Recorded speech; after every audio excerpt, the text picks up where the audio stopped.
Nama saya Yosefina Griselda, NIM 2017-864. Di sini saya akan melanjutkan pembahasan dari ABIDA, yaitu tentang linear model, quadratic model, dan Monte Carlo simulation. Oke, kita langsung masuk ke pembahasannya. Jadi di sini kita punya rumus delta P sama dengan alpha I dikali delta XI. Nah, di sini alpha I itu merupakan aset I dan delta XI merupakan return on asset I in one day. Nah, delta P-nya sendiri berarti dollar change in the value of investment. Nah, di sini kalau teman-teman lihat di buku ada contohnya halaman 481. Jadi kita punya dua aset nih. Aset satu itu ada Microsoft, aset dua itu ada AT&T. Di mana kita menginvestasikan sebesar 10 juta US dollar ke Microsoft, lalu 5 juta US dollar ke AT&T. Nah, bisa disebut 10 juta US dollar ini adalah alpha I dan 5 juta US dollar ini alpha J. Jadi ada dua gitu, atau alpha 1, alpha 2. Nah, kalau teman-teman mau cari delta P-nya, tinggal masukin aja ke rumusnya. Jadi delta P sama dengan alpha I-nya kan tadi 10 juta, tapi kita ambil 10 aja, depannya supaya lebih mudah. Jadi 10 dikali delta XI.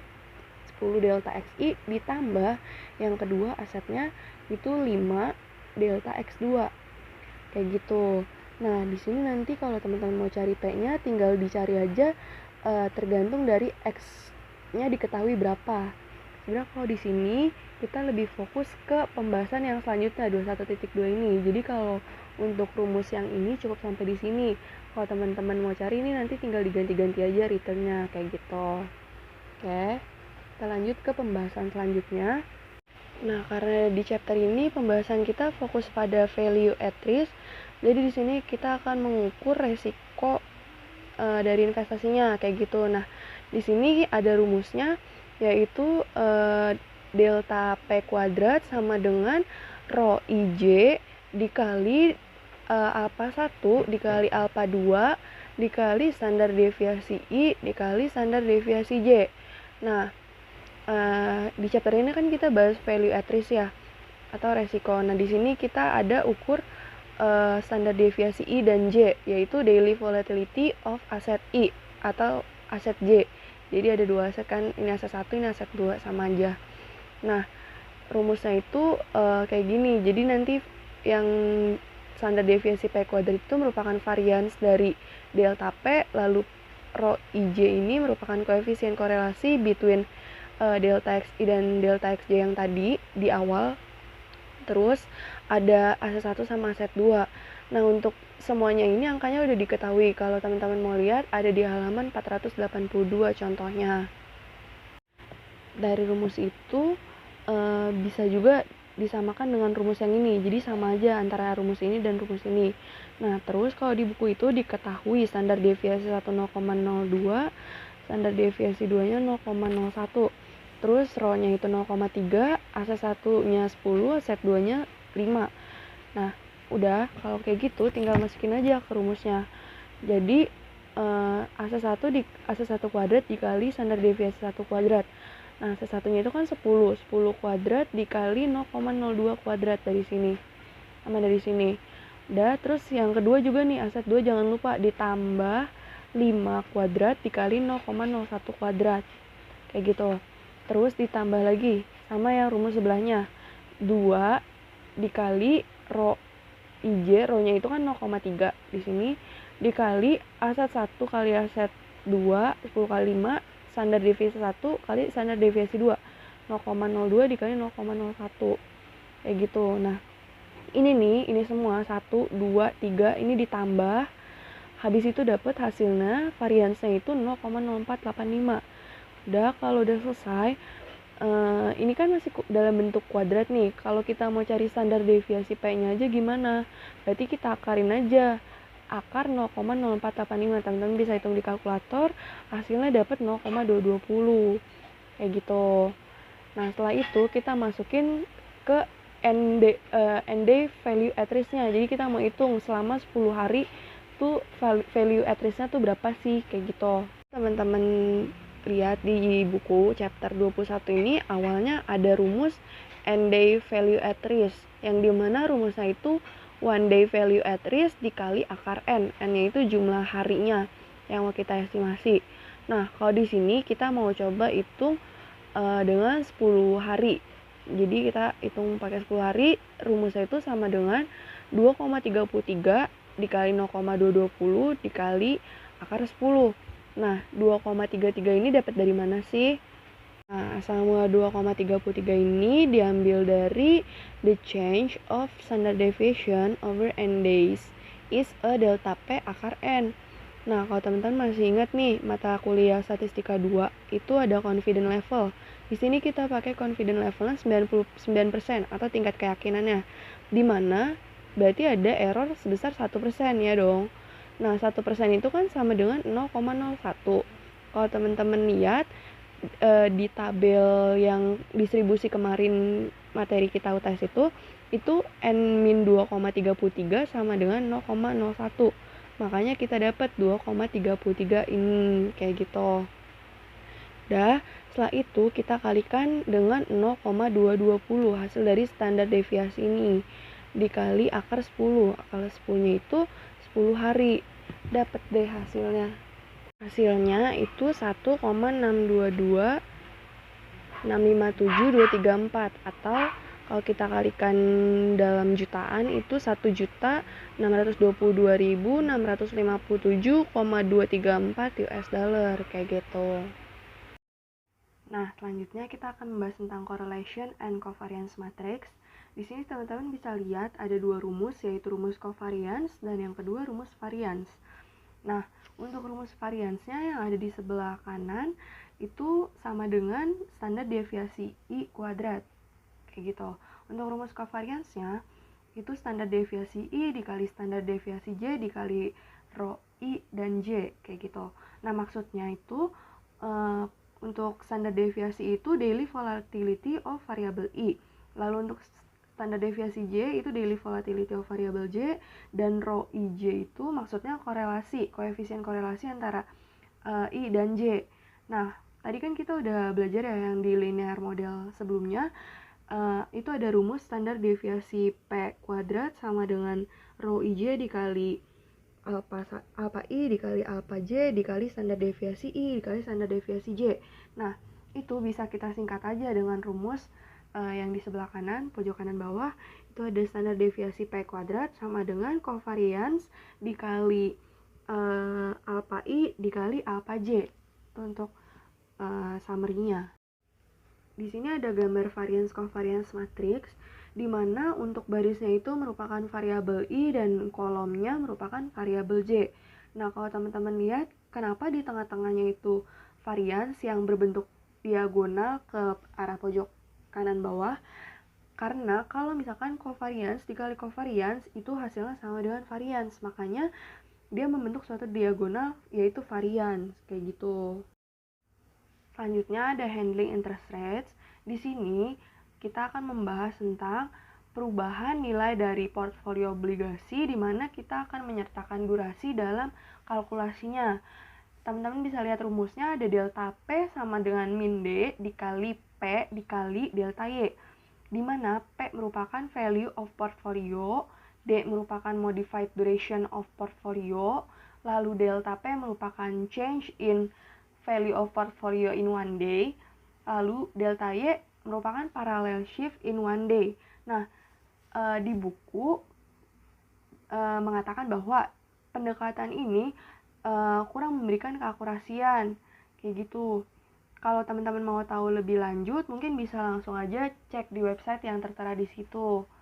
Nah, yang perlu diperhatikan adalah cash flow mapping is not necessary ketika kita menggunakan historical simulation yang udah dijelaskan oleh Abida, kayak gitu. Nah, teman-teman bisa lihat di sini ada the linear model and options. Di sini ada 6 rumus yang teman-teman bisa lihat. Kalau misalkan teman-teman bingung ini rumus apa sih, nggak apa-apa. Di sini saya cantumin karena rumus-rumus ini saling berkaitan. Tapi mungkin teman-teman bisa catat beberapa aja yang penting, yaitu yang di kotak merah yang udah saya tandain. Itu yang di pojok kiri bawah sama di pojok kanan atas. Nah, itu teman-teman bisa catat untuk kita kerjakan soal di slide selanjutnya. Nah, ini contoh soalnya. Kita lihat sebuah portfolio ada terdiri dari Microsoft and AT&T kayak contoh soal yang sebelumnya ya. Nah, untuk opsi dalam Microsoft itu punya delta 1000 dan di AT&T ini deltanya 20.000. Nah, Microsoft share price-nya ini, harga saham Microsoft sekarang itu $120 dan harga saham AT&T itu $30. Nah, ini rumus yang tadi teman-teman. Kita tinggal masukin aja ke rumusnya. Rumusnya itu kan sama dengan delta P sama dengan SI dikali delta I dikali delta XI. Nah, bisa langsung dimasukin nih. SI-nya itu kalau Microsoft kan 120, terus kita kali delta Microsoft-nya itu 1000 dikali XI. Jangan lupa kita punya dua aset, dua saham gitu. Nah, yang kedua itu kita tambahin juga SI-nya AT&T itu kan $30. Terus kita kali deltanya 20.000 dikali delta X2. Nah, dapat deh persamaannya. Jadi delta P sama dengan 120.000 delta XI atau ini yang untuk Microsoft ditambah 600.000 delta X2. Ini untuk AT&T. Nah, bisa dilihat lagi bawahnya kita mengasumsikan daily volatility Microsoft-nya itu 2%. Lalu daily volatility AT&T-nya itu 1%. Lalu ada korelasi between the daily change is 0,3. Nah, ya udah, habis itu kita tinggal masukin aja semua angkanya untuk mencari standar deviasi dari delta P-nya ini. Hasilnya dapat 7,099. Nah, terus kita cari nih N-nya min 1,65 yang hasilnya itu sama dengan 0,05. Kenapa? Karena kita pakai confidence levelnya itu 95%, dimana berarti tingkat errornya itu 5%, atau sama kayak tadi hasil dari N min 1,65 sama dengan 0,05 atau 5%, kayak gitu. Nah, jadi dapat disimpulkan bahwa value at risk dari 95% tingkat keyakinan ini dalam 5 hari, dalam jangka waktu 5 hari ini itu sama dengan 1,65 dikali akar 5 dikali 7,099. Ini sama kayak contoh soal yang sebelumnya kayak gitu. Nah, kita dapat deh hasilnya $26.193. Tapi ini nanti di-convert lagi jadi dollars ya, jadi 26.193.000 kayak gitu. Metode selanjutnya adalah the quadratic model. Delta is defined as the rate of change of the portfolio value with respect to an underlying market variable, and gamma is defined as the rate of change of the delta with respect to the market variable. Mungkin gampangnya kayak gini teman-teman. Jadi delta itu mendefinisikan tentang rate of change dari portfolio value. Nah, setelah kita udah tahu deltanya, baru kita bisa cari gamanya. Jadi gamma itu mendefinisikan rate of change dari delta itu. Kayak gitu. Jadi langkahnya mungkin kita cari deltanya dulu, habis itu baru cari gammanya. Nah, keduanya ini, baik delta maupun gamma, ini berkaitan dengan underlying market variable. Terus, teman-teman bisa lihat di paragraf kedua, a long call is an example of an option position with positive gamma. Jadi long call itu positif gamma kayak gitu. Nah, kalau sebaliknya short call itu dia punya negatif gamma. Di sini ada kurvanya, teman-teman bisa lihat. Nah, ini kurvanya. Kalau misalkan long call itu dia naik ke atas kayak gitu dengan gamma yang positif.